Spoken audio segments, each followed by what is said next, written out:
Hi, my name is Kurt and welcome to Kurt's Pop-Tart Review. Today's Pop-Tart is Frosted Chocolate Fudge, and this is an extra special episode because not only are we going to be eating these in all three varieties, toasted, frozen, and right out of the box, we are going to be comparing them to an off-brand, much cheaper version of the same flavor.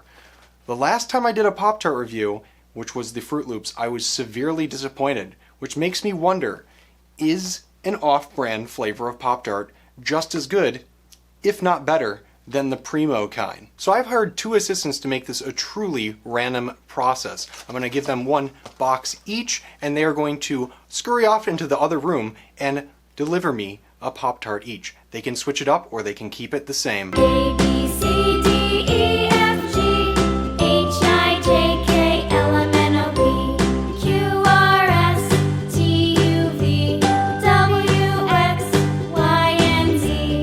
Now I know my ABCs. Next time won't. So it looks like one of my assistants came back. Let's see which one it might be. Ooh. So, my first impressions, it looks like a Pop-Tart. It looks just like the image on the box. Doesn't really have much of a scent, but I'm actually going to give it a try. What do you think? Bottoms up. Alright, well, that's it for you. Thank you.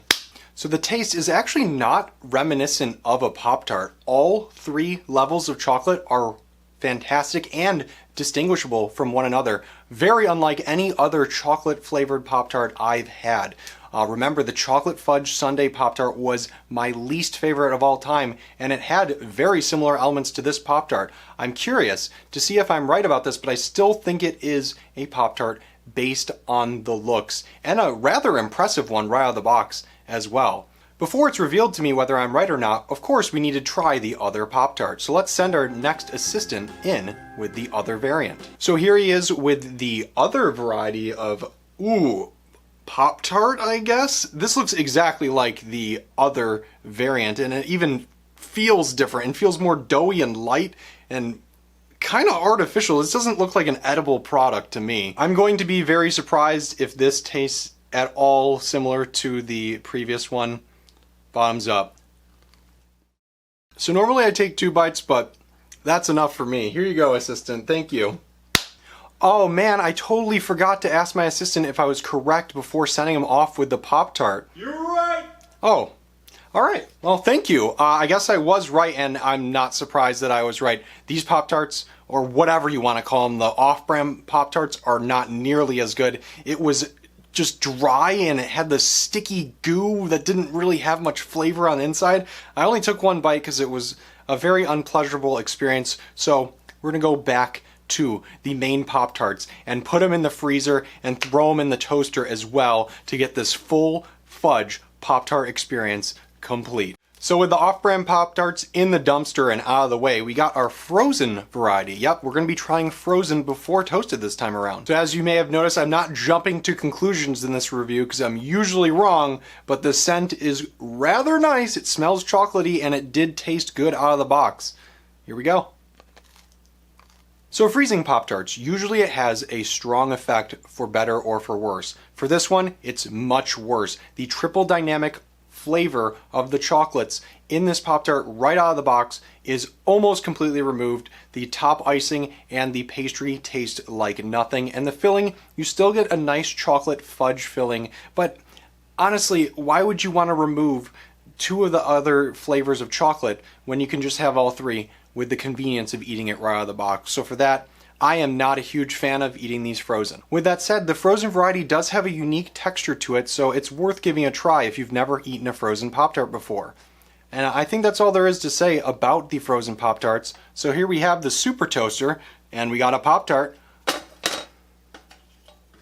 We're gonna dunk it on in and give it a try. Okay, so the Pop-Tart's ready. So the Pop-Tart has cooled down sufficiently. It's nice and warm. Let's give it a try. So it turns out I can be right on this show for once, huh? Tasting this right out of the Pop-Tart is the best variety. It's really, really good. Even better than right out of the box. The triple layer chocolate dynamic of the frosting filling and the pastry is a little bit absent, as the pastry does not taste very good, but the frosting and the filling are unbelievable when you toast them. The frosting, the initial bite, ooh, very sweet and delicious, and the filling, chewy, ooey, and gooey, and leaves a very nice, rich, chocolatey flavor in your mouth. This is a very good Pop-Tart if you toast it, and you can get away with eating it out of the box, but I would highly recommend toasting it. Now that my faith in Pop-Tarts has been restored, let's take these frosted chocolate fudge Pop-Tarts and throw them right on the tier list. So for eating these right out of the box, very impressive. The best Pop-Tarts I've had right out of the box. We're going to put them below the toasted pretzel cinnamon sugar Pop-Tarts on the A tier. For the frozen variant of these Pop-Tarts, we're going to throw them on the B tier with a lot of other frozen variants behind the regular s'mores Pop-Tart. For the toasted variety, I know I want to put these on the S tier, but S tier Pop-Tarts make me just immediately think S tier when I bite into them, and these didn't, but they were very, very good. Right at the top of A tier. All right, well, that wraps up the tier list for today. If you have any suggestions on what Pop-Tarts I should eat, feel free to leave one in the comments below. And if you want to check out my previous Pop-Tart reviews, they should be next to my head. Thank you very much for watching, and I will see you in the next review.